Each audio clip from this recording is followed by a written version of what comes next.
Kako se ostvaruje uspešna kratkoročna zajednička aktivnost?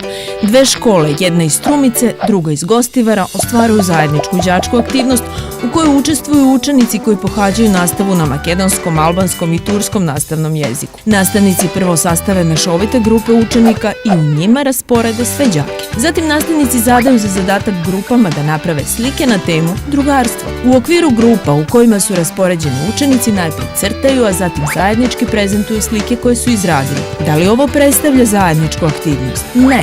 U uspešnoj i efektivnoj zajedničkoj aktivnosti učenici rade na kreiranju zajedničkog proizvoda koji je rezultat permanentne saradnje i komunikacije. U tom smislu u fokusu ove aktivnosti se ne nalazi samo proizvod na kome se radi, već radi je sam proces kroz koji đaci moraju da prođu.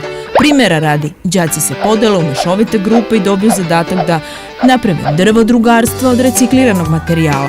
Cilj aktivnosti se sastoji u tome da za nekoliko sati grupe učenika naprave što veće i što lepše drvo.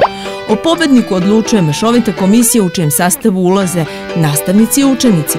Đaci se zajednički dogovaraju o načinu na koji će se staviti drvo i sami međusobno dele zadatke.